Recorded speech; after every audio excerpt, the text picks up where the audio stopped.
Desde a COP29, sediada no Azerbaijão no ano passado, a definição da meta financeira de 300 bilhões de dólares até 2035 para ajudar as nações em desenvolvimento a lidar com os impactos das mudanças climáticas tem sido criticada por outros países por ser considerada insuficiente para auxiliá-los em uma transição energética. Um dos pontos que mostra a necessidade de ajudar países em desenvolvimento diz respeito à exploração de combustíveis fósseis. Essa é justamente a função do Acordo de Paris, que esse ano aí completa 10 anos.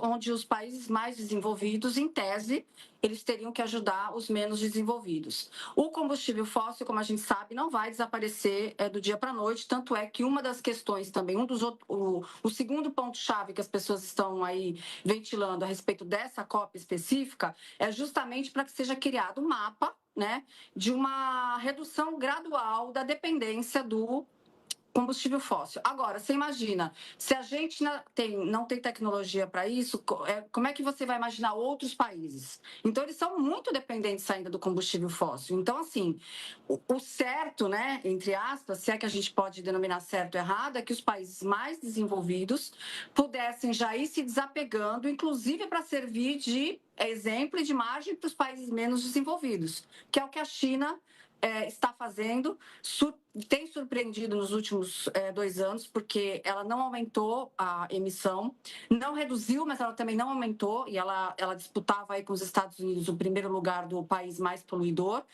e surpreendeu esse ano trazendo várias tecnologias e é o maior exportador de energia limpa, né, do globo. A advogada lembra também que a exploração de riquezas em áreas densamente vegetadas precisa ser discutida. Existe, né, um percentual, existe um desmatamento que eles chamam de desmatamento legal, que é aquele que é permitido, que existe uma margem, que existe um meio, uma forma de ser feito. Porque o Brasil ele está como, acho que ele continua no ranking do 6º país mais poluidor do globo, por conta justamente do desmatamento, não é nem por conta da questão do combustível fóssil em si.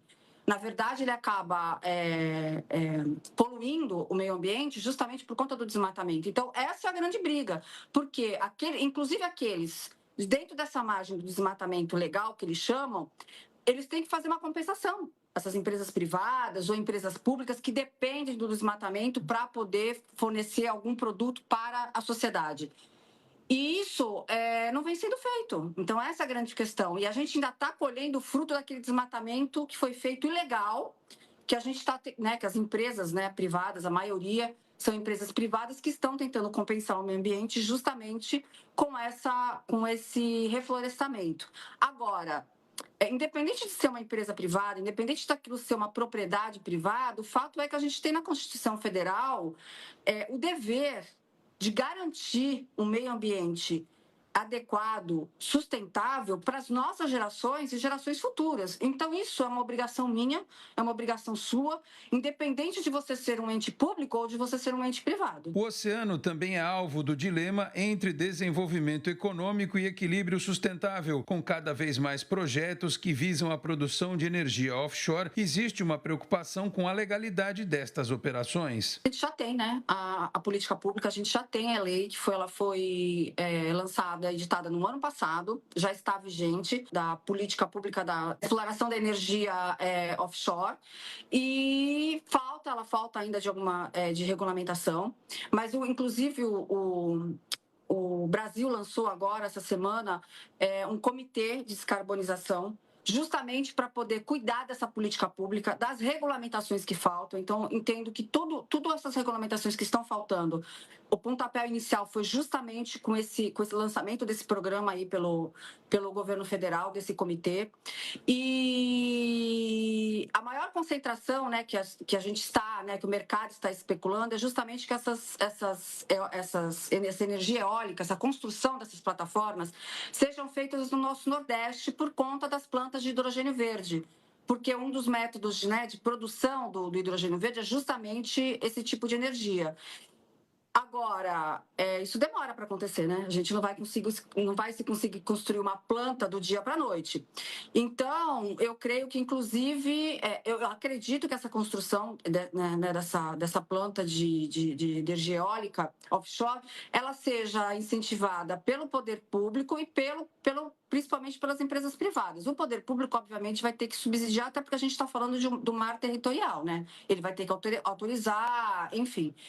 Então, a gente ainda não sabe concretamente como vai ser feito isso, mas a gente já tem uma lei a respeito. Cristina Wagner ressalta ainda a importância da adequação da infraestrutura portuária para atender os acordos de transição energética e lembra que o papel dos portos verdes vai além do combustível, eletrificação de operações portuárias, shore power, que é a energia de costa para navios atracados, além de tecnologias de eficiência como otimização de rotas e cascos mais eficientes que fazem diferença significativa nas emissões totais. Embora a gente tenha todo esse planejamento de crescimento, porque o país não, né, nenhum país vai parar, a verdade é essa, a gente vai ter que andar par e passo com a transição energética e com a adaptação, né? Porque essa COP é a COP da transição energética e também da adaptação de tudo aquilo que a gente tem para poder ter estruturas mais resilientes e aguentar, né, todas essas adversidades que infelizmente, elas vão continuar.